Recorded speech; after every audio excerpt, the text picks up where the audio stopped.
welcome to day 5 of Getting the Lead Out. This is going to be a brief update because the weekends are actually my busiest time during the summer.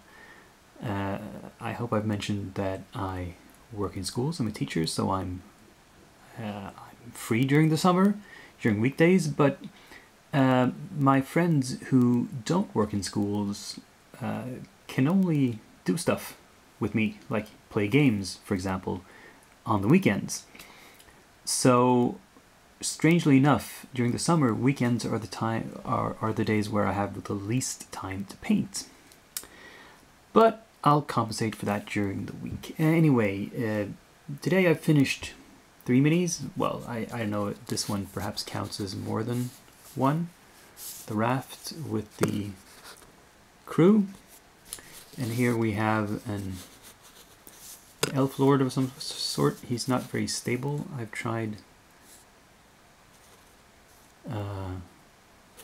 bending him a bit, but he would probably benefit from being attached to a separate base. And here we have the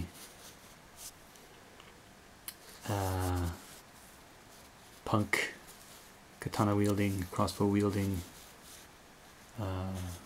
sort of post-apocalyptic, I think, girl. Yeah. Anyway, that's what got finished. Yeah. Yeah, nothing much to see here. Let's move along. The important thing to see as far as progress goes is that I have glued these guys in position on the base.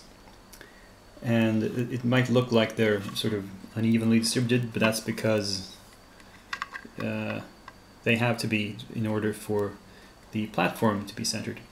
And now the next thing to do here is, of course, to hide these bases by adding texture to the whole thing and you know, making it look nice. This piece I have primed, and I'm going to start by painting the bottom half and then sealing that in, flipping it over and painting the top.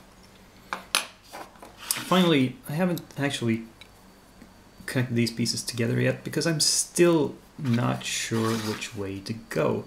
You know, I was leaning towards having it like this, but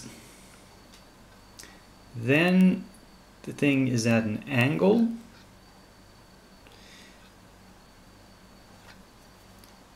It's the sort of backrest thing is leaning backwards, if so.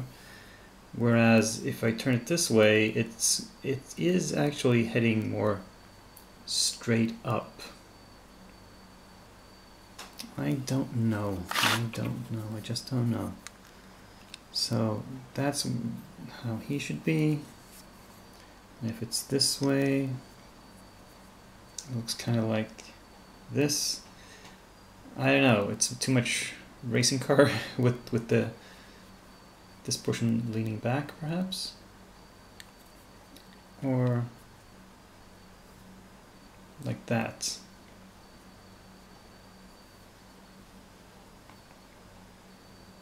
What do you think?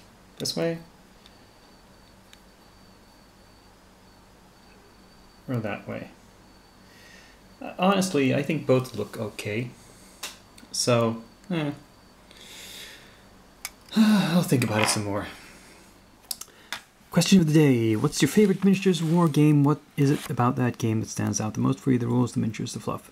Well, quite simply, currently it has to be Malifaux.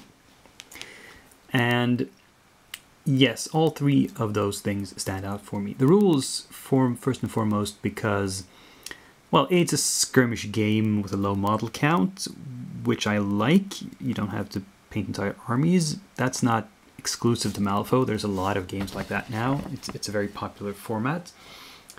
But specifically what I like about Malifaux is also that it has a very good balance between general rules and special cases.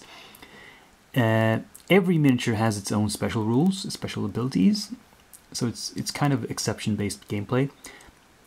But even if you don't know, even if I don't know what a certain model that my opponent is fielding does exactly, I can just sort of skim the card, get a general idea, and I can use general tactics that will still mostly work.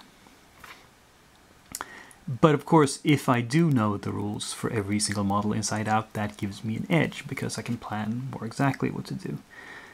So it's beginner friendly, but it's also gives advantage to the expert. So I like that. Also, the card mechanic, that you're not rolling dice but you're flipping cards, and that you have a hand of cards that you can cheat from. I like that because it gives more control to the player. It gives more options to affect the flow of the game, and you can sort of pick and choose your moment for when you want to affect something. I also like the miniatures, especially the old ones. You've seen me, if you followed my channel, paint up quite a lot of the old metal first edition minis, because I in many cases like them better than the current plastics, but I understand why they went to plastic. It's easier to produce and easier to work with for many people. The fluff, yeah, I like the fluff. I like the fluff in that it's not your bog standard steampunk.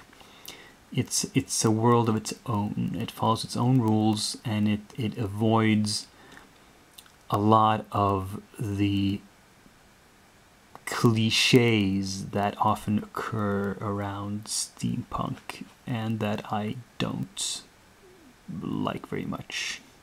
I'm not going to go into a long rant about that now, but I have strong opinions on the matter.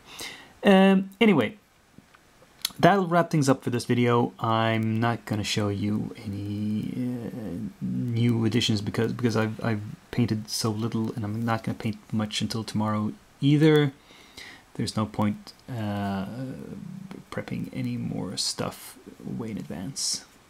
I'll just try to beaver away at the stuff that I already have prepped. So, see you tomorrow.